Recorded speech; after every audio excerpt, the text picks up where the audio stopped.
Why, hello there, and welcome to your very first chapter lecture here in interpersonal communication.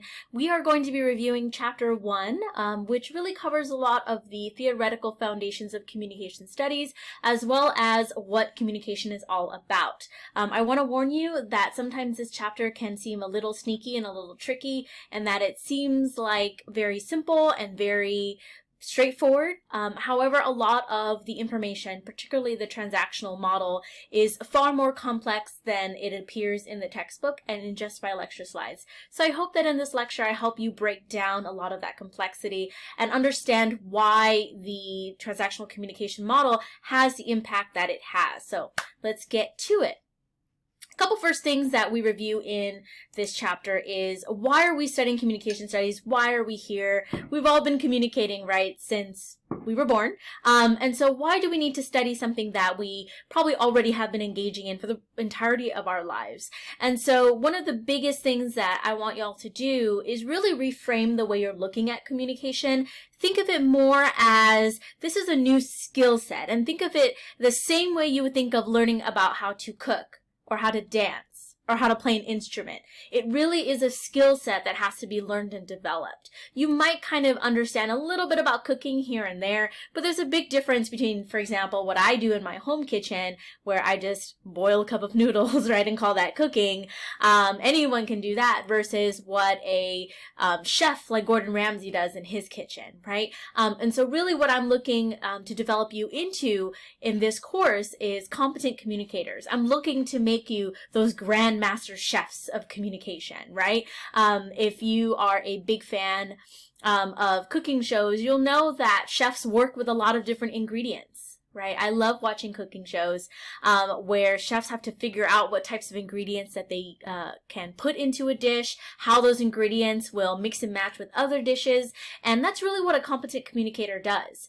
Ultimately, my goal is that after the end of this course, you will be able to survive and thrive in a variety of different communication contexts and environments, with different people and with different goals for your communication. You can be just as comfortable in a job interview as you would traveling abroad somewhere. And so that's really my goal for this course, is getting you there. And really we have to start by reframing the way we think of communication. Like I said, thinking of it as an art form, a skill, something that you have to develop.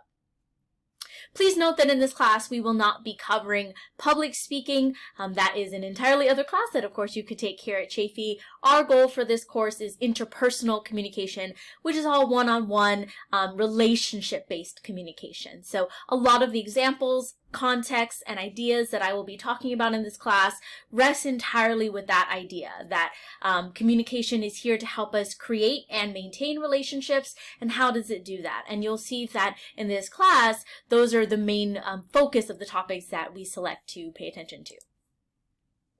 So why do we communicate in the first place as human beings? And one of the key aspects is to remember that we all have different needs as human beings. And communication actually directly fulfills those essential human needs. There are 4 key ways we can understand how communication fulfills our needs. And the first one is physical needs. These are kind of the baseline needs that we need to, the baseline physical health needs that communication helps us to accomplish. We can't maintain our physical health, for example, ask for food, make food, produce the things that we need to survive without communication. The second are social needs. So this is the idea that communication helps us to develop relationships with other people. If you haven't noticed, human beings are an incredibly social creature. We love to interact with others, tell stories, all of that kind of stuff. That's why we love movies. That's why we love to produce artwork. And that's why we love to make relationships with people. And so social needs are a big part of that. You can tie that together with identity needs. We communicate our identity with nonverbal and verbal communication. So, for example, you might wear a t-shirt or have a tattoo or have a certain hairstyle that you feel expresses who you are as a person, and that is a form of nonverbal communication that expresses your identity. We also share our identities with other people. So, for example, when I share about my background as a Vietnamese American immigrant, I am using verbal communication to affirm my identity with you and for myself. And of course, the last is practical needs. This is how we function on a day-to-day environment. This is how you call up your dentist to make an appointment. This is how you tell a cashier what your order is. These are kind of basic needs that we need to use communication for every single day. The video that I have here, which you can watch in the slides that I've embedded below, you can actually click directly into this black YouTube box. This is a video of Mohammed Katani, who was once the winner of Toastmasters International, which is basically, for those of you who don't know, it is a public speaking competition, and he won. So he was crowned the best public speaker for that particular year. And in this speech, he talks about the power of words, and specifically how important it is that we are mindful of the impact that our words have. One particular example that he gives that I really like is he talks about how his son loves to draw on the wall with crayons. And as a father, he was very frustrated trying to get his son to not draw on the wall with crayons. And so at one point, he yelled at his son and said, "Don't do such a stupid thing." And of course, his son continued to do it, almost out of spite, to try to prove a point to him. And so Mohammed talks about how, after reflecting on his reaction, the next time he saw his son drawing with crayon on the wall, he came over to his son, kneeled down, and said, "Don't do that anymore, because you're a big boy now." And afterwards, his son never did it again, because what he did was he spoke to his son's identity needs. He spoke to his son's desire to be a big boy, to be a grown-up, right? To have that sense of identity. And so by doing that, he encouraged his son to self-motivate himself to no longer draw with crayon on the walls. He gives a lot of other pertinent examples as well, and I really want you to dive deep into this video, kind of get a feel for how powerful communication is. It's something that we do every day, and the power of words can definitely be taken for granted on a day-to-day basis, especially with social media and all the different types of media that we have now that we're just constantly bombarded with. It can be easy to kind of lose ourselves in all of that overwhelming communication. So this slide here is really to help ground ourselves in the importance of communication, particularly because it is a major way that human beings have come to dominate this planet. When you think about it, as human beings, we're not that menacing of an animal. We don't have really sharp teeth and claws and fur and all that good stuff that other animals have. So how is it that we have been able to dominate this planet? When our young are born, our babies are born needing us for a very, very long time as compared to other animals. One, of course, is because our increased intelligence, but also because of because of our ability to communicate. We can create communities, we can create coalitions, we can work together in order to help each other survive. And so that's a huge reason for why we as human beings have thrived as much as we have on this planet. So now that we've kind of understood a little bit more about the core importance of communication, what it is, why it's so important, I want to take a moment to now talk about how that process lays out. Oftentimes, we engage in communication with one another, and we might look back on an interaction and say, should I have said that? Or what did that person mean by that? Or why did that interaction go the way it did? And you can't quite pinpoint it, right? And that's because communication, when it occurs between two people, can be so complicated and so complex because there's a multitude of different factors that are involved in that process that perhaps we're not cognizant of and we're not paying attention to. So what I'm going to do next is I'm going to review the transactional communication model so you can get a better idea of what that looks like. What does that interaction between you and another person actually look like if we were to draw it out in a model? So first things first, I want to go over a little bit of background and history about this model. So initially, when communication studies researchers were developing communication models, one of the first model was this linear model. Linear meaning think like a line, left to right, straight line, right? So the best metaphor is to think of an archer just shooting a message at a target, right? And that's what we tend to think of communication as. We think of it as I talk, you listen, and then you talk, and then I listen. And we kind of treat it like it's this one-way street whenever the person is talking. And what we need to remember is that communication is so much more complex than that. And that's where the transactional communication model comes in. Instead of looking at it as an archer shooting a message at a target. What we really should be looking at it as is two players playing a tennis game of back and forth together. If you've ever watched tennis, of course, you know that how a player hits a ball in a particular way actually impacts how the other player responds, correct? And so on and so forth. And so that's a great metaphor for understanding the differences between these old models that were just not accurate, that didn't really capture communication, and these later models, the models that we're using right now, that help us understand a little bit more about the complexity. So again, these early models, linear, straight shoot, you talk, I listen, models don't really capture fully what communication really is. So let's dive deep into this tennis metaphor, this transactional communication model, and understand a little bit more about what it entails. So you should see a model that is very similar to this in your textbook. I particularly love this image, and I stick with this image in my lecture because I think it's very clear-cut and easy to read, and it also reminds me a little bit of biology. So there are a couple things that I want to highlight. I'm going to zoom in on this so we can get a little bit better of an understanding of it. So this is what is known as the transactional communication process. And so you can see here that it's very different, right, than just an archer shooting his message, right, shooting his arrow at a target. It's a lot more complicated than that. So I want you to take a look first at these kind of purple bubbles right here. So you can see that this is a purple bubble. Here's this kind of tan bubble on this right-hand side. Forgive me, my dog is hearing some fireworks outside. And you can see here this kind of striped area is where they cross over.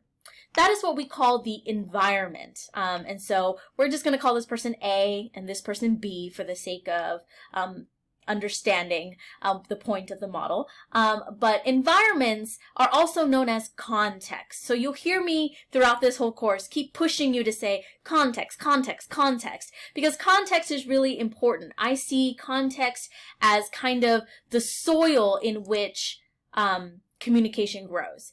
If you're like me and you like to garden, you know that how the soil that you plant a plant in really is influential in whether or not that plant is successful, right? So if you have really good soil for that plant and it matches that plant's needs, that plant is going to grow.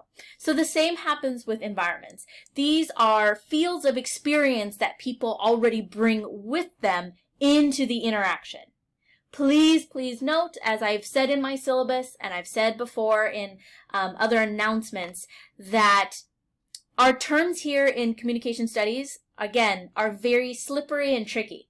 You read the word environment and you think, oh, that just means, you know, the place that people are talking. That's not what it refers to. It refers to the fields of experience or the background or the life experience of a person that helps them make sense of an interaction, helps them make sense of communication and behavior that they're experiencing.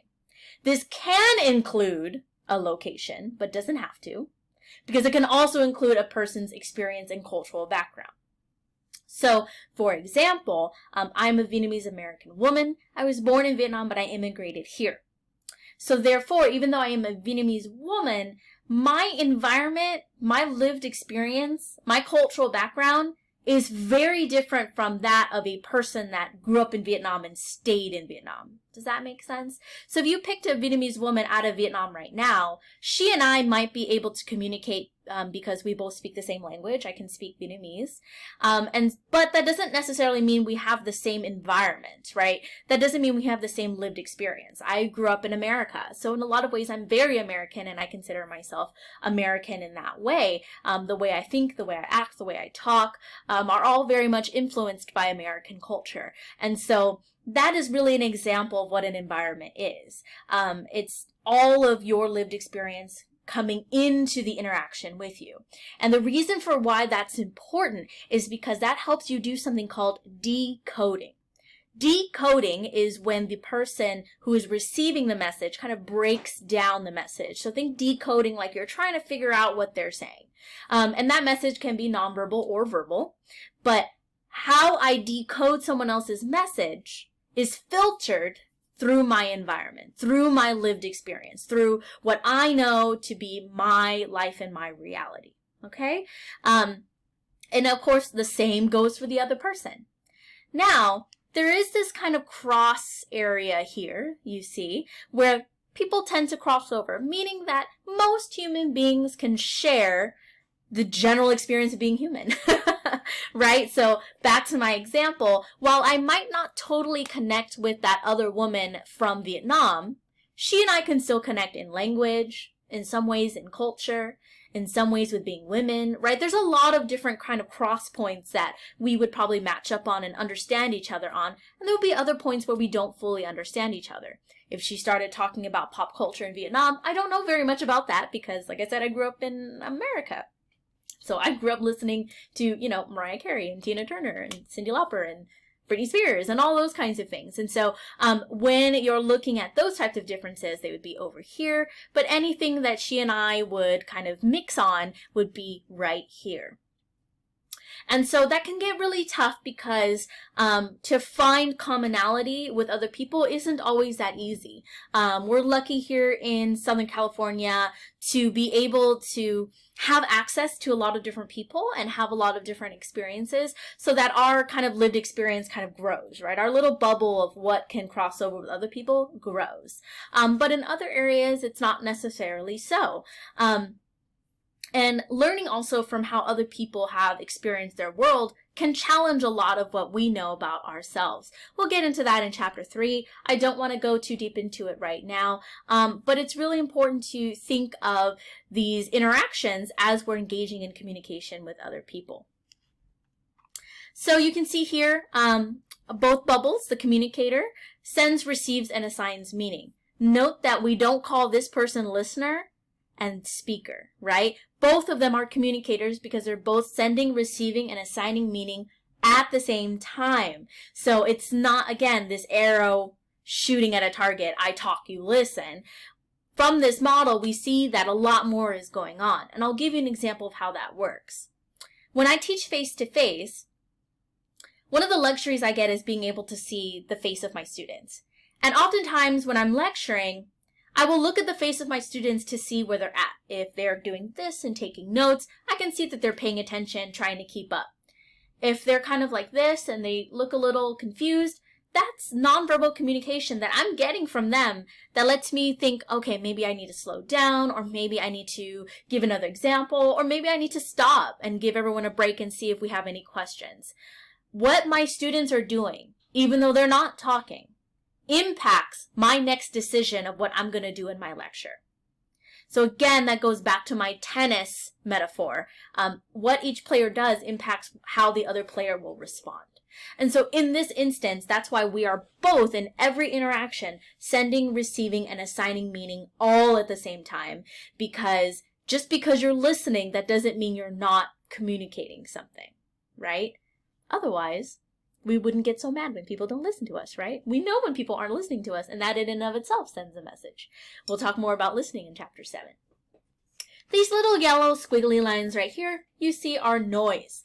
Noise is another word that has a little bit more of a complex definition than we normally think that it would in communication studies. Noise can refer to actual noise, so actually hearing loud noises. Maybe if you call your mom and she's near a construction site of some kind, you might not be able to hear her that well because there might be that literal noise. But noise also involves anything that is psychological or emotional that is impacting the way that that person interprets a message.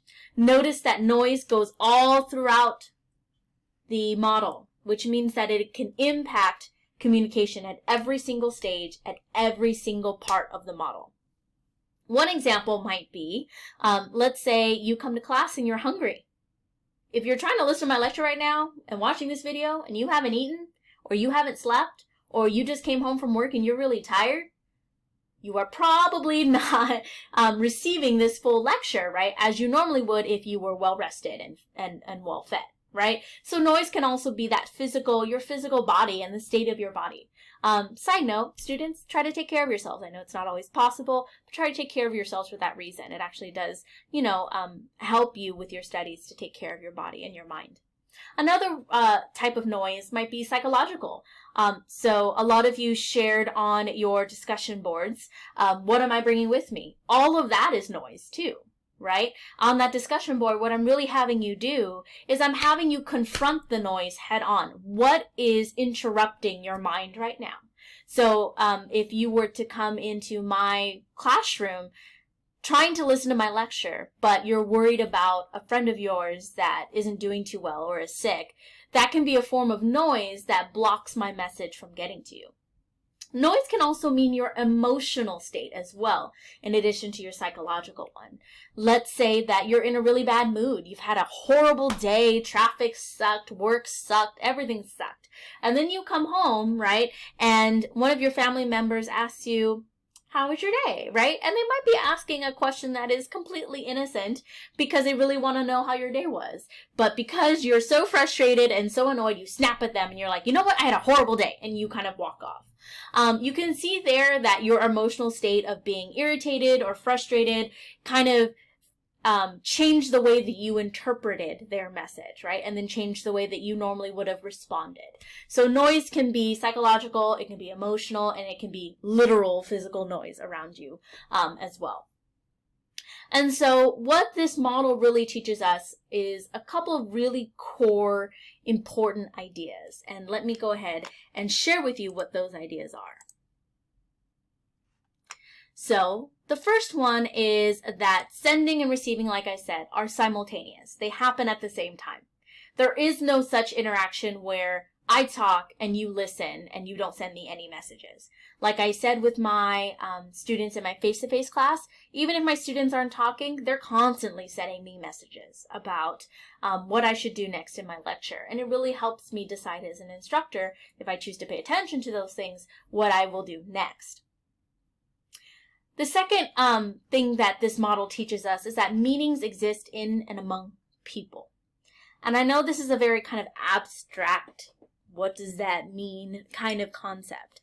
And what that really refers to is that because we're all bringing our environments, so you all remember this bubble, right? The two bubbles I talked about.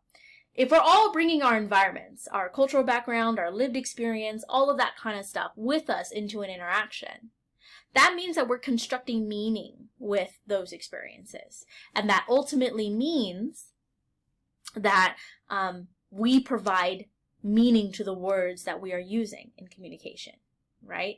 One example of that is bullying. When you look at bullying, oftentimes when a child is being bullied, they might go tell, an authority figure. They might go tell a parent. They might go tell a teacher or someone. And sometimes, unfortunately, they might get told, well, sticks and stones will break your bones, but words shouldn't hurt you. Basically, they're told, don't let the words hurt you, and you'll be fine. And if that was really the solution, then bullying wouldn't lead to suicide, right? It wouldn't lead to all of the psychological trauma that it leads to. It wouldn't lead to people really feeling horrible about themselves. And the reason for that is because the bully, when they're bullying the person, the victim, they are imbuing and inferring so much more meaning into a word than just the letters of that word stand for, right? They are telling that victim that you are not worthy because of these reasons. You are this name because of this.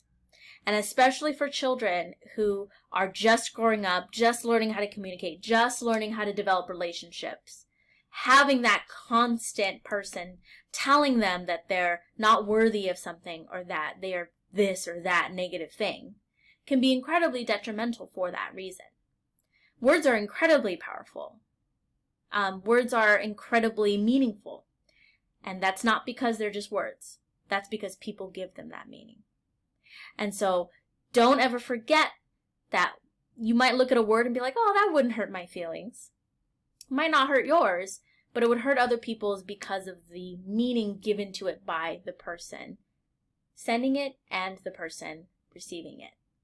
That's another reason for why maybe you don't care if a stranger at a store calls you a bad name. But you might be really hurt if your teacher or coach or loved one that you respect and care for calls you stupid or calls you a negative thing, right? The word might stay the same, stupid, right? Let's say someone at the store calls you stupid. Stupid. But let's say your teacher that you love and respect calls you stupid. Has a different weight there. Not because the word changed, but because of the impact that the person imbued into it. And so that's really what that idea means. And this is what we get from the model.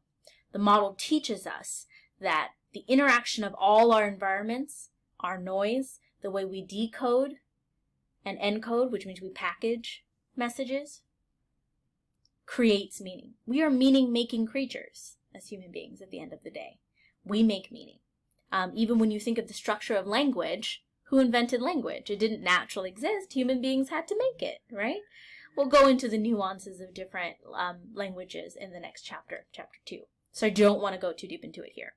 But meanings existed among people. People give words their meaning and their power. The third one is that environment and noise affect communication. This is so important to recognize that everything that we're bringing with us, all that baggage, all that background, all of that goes into every interaction.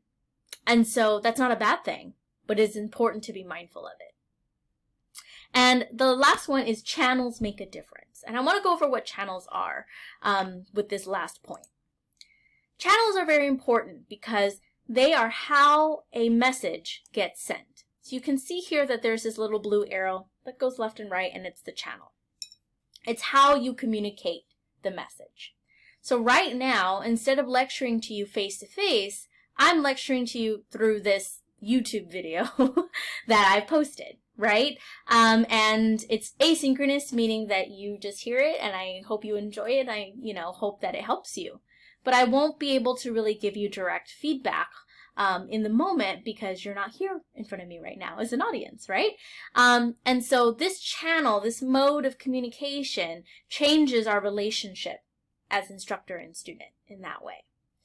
Channels are very important because they impact how people interpret the message, right? My face-to-face students, I think, get to know me a little bit better than my online students do, unfortunately. Because my face-to-face students see me communicating in person. They see all my little nuances. They see how I walk around the room. They see how I interact with them. They see my face. They hear my laugh, all of that kind of stuff. And the same for my students. I get to see all of that in them. So our relationships become more intimate and close with each other faster in that face-to-face space than sometimes we get in the online format. That's why I really try to incorporate a lot of video chats in our course to try to kind of mitigate a lot of those impacts. But if you're not fully understanding the impact of a channel yet, think about this example. Let's say you're in a romantic relationship with someone and they break up with you. But imagine if they broke up with you through a text message. Like they just sent you a text and that was it. You would be so much more hurt by their choice of the channel of texting than if they sat you down, talked to you face to face, and you had a chance to talk through the breakup. You'd probably still be heartbroken, but you would feel better about the situation, right? Definitely. If they texted you, I want to break up with you, not only are you now upset that they're breaking up with you, but also you're upset at the disrespect that they're showing you by breaking up with you through text. Again, there's a difference. The message is the same, right? In both scenarios, they're breaking up with you. But breaking up with you in person versus breaking up with you through text has you interpret, you, the receiver, you interpret that message differently. When it's through text, like I said, there's just an increased amount of disrespect, right? And so that's why channels are important, because they manipulate the way we interpret the message. So we have to be mindful of them as competent communicators and choose the right channel for the right moment. Just like going back to my chef metaphor, chefs have to choose the right tools to cook different things, right? Another example of that is social media. Social media is a channel, right, that impacts the way that we consume information. Interestingly enough, we have found that a lot of people get their news off social media, right? Especially Twitter. If y'all know Twitter, if anything happens, It's on Twitter, right? It's very easy to search by hashtag and kind of look at recent events on Twitter. And interestingly enough, we find that the brain, just like any other muscle, has to work in particular ways. And so when people are constantly reading headlines on Twitter, or, you know, the short blurbs on Twitter about their news instead of reading full articles, it actually conditions your brain to read short things, and it makes it harder for your brain to read longer things like a textbook. So if you find yourself struggling reading college textbooks or anything longer, like a full article or a book, it may be time then to self-reflect on your screen time on social media to help give your brain a variety of different things to, as a muscle, to work out, right? I love social media. I'm on it as well, but I try to make sure that I take time off to read a full book or read a full news article about something that I'm interested in. So I'm getting both, right? I'm getting both kind of the Twitter quick kind of news through that type of channel, and then I'm getting information and news through a different type of channel, which is a longer news article, right? And it impacts the way I see the community, the message that's going through.